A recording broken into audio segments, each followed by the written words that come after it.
Week 8 of my NFL picks and an Eli Manning rant you're not going to want to miss on this rainy Sunday, Week 8 of the NFL.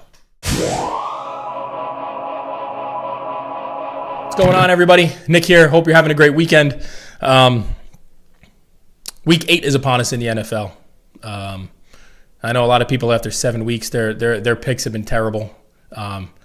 Just the fantasy football has been a disaster this year for a lot of people with the injuries. Mine included. I haven't won a game. But, I was kicked out of this league 10 years ago, and now they invited me back in. And my performance this year will get me kicked out for another 10 years. I mean, I got guys starting with buys. I got guys starting that are retired. You know, I got guys starting in the league that haven't played probably in the league in 3 years. I tried to draft. I just don't pay attention. Honestly, I don't have time for it. So anyway, that's besides the point. I'm going to go right into this week's picks, and then I'm going to go into an Eli Manning rant. So I got my notes right here. Last week, 4-2-2. Not bad. 4-2-2. 2 ties with the Buffalo, Tampa game and the Jets and Miami game. So 4-2-2 is not bad. I would have taken 6-2. Since we're giving out wishes, I probably should wish for 8-0. But let me go into week 8. So week 8, we got the Raiders and the Bills. It's not perfect, people. It's not perfect. I don't edit this stuff out really because I'm just not good at it. The Raiders and the Bills. Bills -2. I'm going with the Raiders. Colts and the Bengals. Bengals are a 10.5-point favorite. I'm going with the Colts. It's a big number. Bears and the Saints. -9.5. Cincinnati. That's a big number for the Cincinnati Bengals, I think, against anybody. So I'm going with the Bears to probably not win, but at least cover the spread. Atlanta and the Jets. I'm going with the Jets. Atlanta's favored by 6.5. San Fran and Philly. Philly's got favored by 12. That's a big number, but I think they're going to just steamroll San Francisco. And if you ever notice, if you go back, every time I say steamroll, it actually ends up the opposite. Dallas and the Washington Redskins. I'm going with the Skins. They're getting 2.5. And the Chargers and the Pats. This is a game I was going back and forth. Didn't really want to take it. Figured the last minute I'd throw it in there. Pats -7. I'm going with the Chargers. Maybe not to win, but to at least cover. So that's my picks for week 8. Next week I'll tally up everything and see where I am for the year. I just didn't get a chance to do it, and it's probably not that good anyway. So, but I want to go in and talk about this Eli Manning. I've seen some things out there about Eli Manning now. I actually got a couple messages. One that wanted to ask me what I thought about a trading Eli Manning to the Cardinals for some draft picks. First, why do people in New York constantly want to run this guy out of town? We are the only fan base that wants to take a 2-time Super Bowl champion and run him out of town. We want to run him out of town. Like, I just don't understand. First ballot Hall of Famer, and we want to constantly run him out of town. Yes, I said it. First ballot Hall of Famer.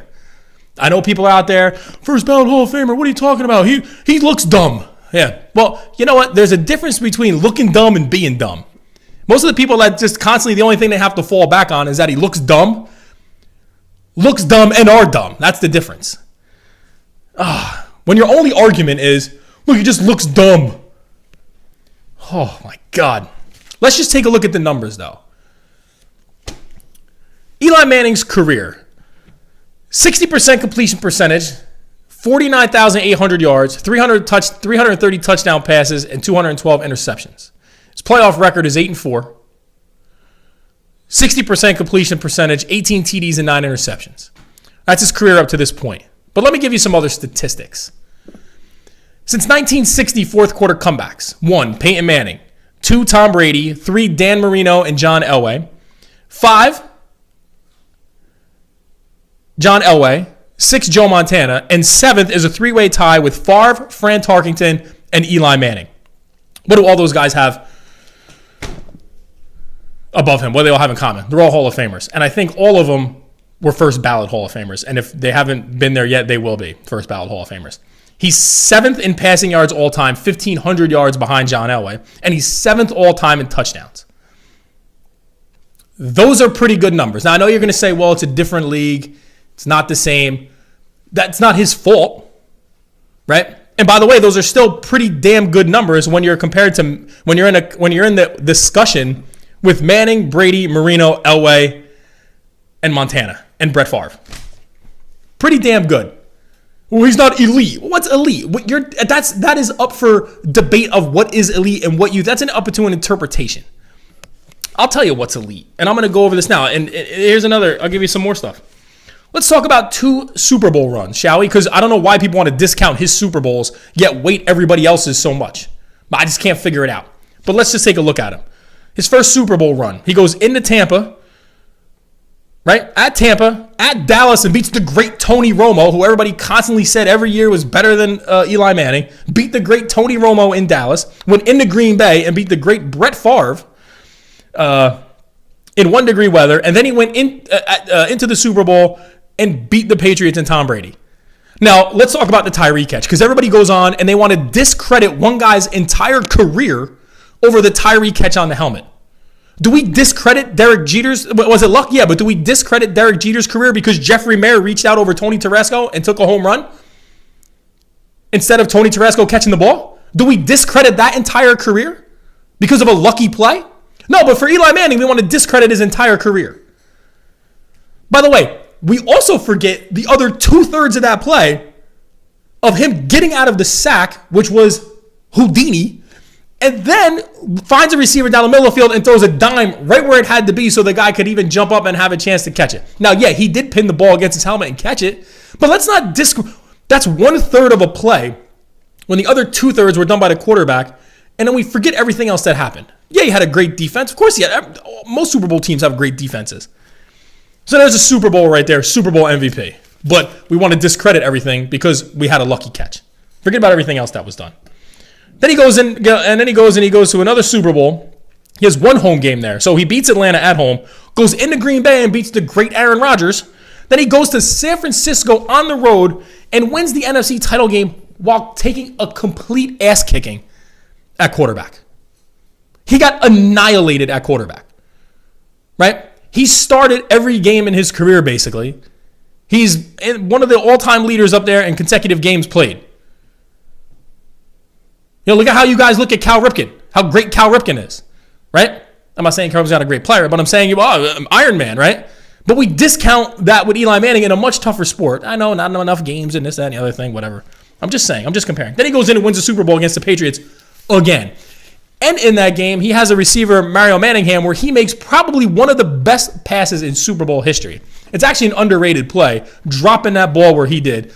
Looks off the guy, drops it right in there, in the only place it could be with a defender barreling down on him. The catch was good, but if you know anything about football, the pass was even greater. First quarterback to win 5 road playoff games. That is hard as hell. Don't discount that. Because all you Jet fans used to talk about how great it was when Sanchez won all those road playoff games. Right? Why do we want to diminish a guy's career? Why in New York do we want to diminish Eli Manning's career? Because he looks dumb and he had that one catch in the Super Bowl where the guy caught it on his helmet. Why do we want to discredit the whole guy's career? I just don't understand. I want people to comment and respond to me and tell me why he's not a first ballot Hall of Famer. Because I got into this discussion last night and people told me I was crazy. I would love to know what are the reasons why he's not. Oh, because he looks dumb. He doesn't show any emotion. That's funny because the same fans will sit there and put Derek Jeter as a god in this city, a sports god in this city, because the way he handled the media and had showed no emotion. Just like the way you do with Aaron Judge, how in the interviews we say, look at Aaron Judge, how composed he is, he shows no emotion, blah, blah, blah. And we talk about how great that is. Yet when Eli Manning doesn't do it, you want to discredit his whole career, say he's not a great quarterback, and run him out of town. If you would have ran him out of town, 20 other franchises would have been lined up to grab him. We act like quarterbacking in this league, there's a handful of good quarterbacks in this league. And I could also argue Eli Manning has had not the best receiving core or best offense around him. He's always had trouble with his offensive line. He always takes a beating. Shows up every day and keeps playing. He hasn't had great running games other than maybe Ron Dane and Ahmad Bradshaw, who, by the way, if you remember, couldn't really convert on 3rd and shorts either. He hasn't had great receivers. Let's take a look at what they did when they left. Steve Smith, don't even know what happened to him. Mario Manningham, we don't even know. Hicks, nothing. Never had a tight end. Jeremy Shockey, bust. What has he had? What has he had other than the last couple years where he's had a head case who actually is more detrimental to his team than a positive? Tell me what he's had to work with. I think he has the most tip passes for interceptions and drop balls in the history of the league. Well, we want to run the guy out of town, though. We're so smart fans. We're so intelligent. Yeah, we want to take a guy that's in the top 10 of every offensive category in NFL quarterbacking history, including fourth quarter comebacks, won 2 Super Bowls, and run him out of town. Now, look, I'm not saying the guy doesn't sometimes look like he doesn't know what planet he's on, but who cares? Enough already. Enough already with this. I went a little long. It just gets me. A guy can go on the road basically for 2 entire Super Bowl runs and not get any credit.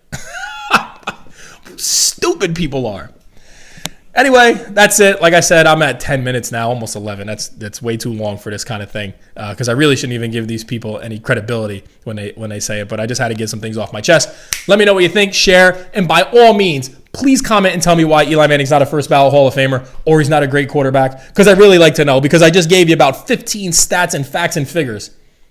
All you can give me is he looks dumb. Well, you are dumb then if that's your defense. Thanks.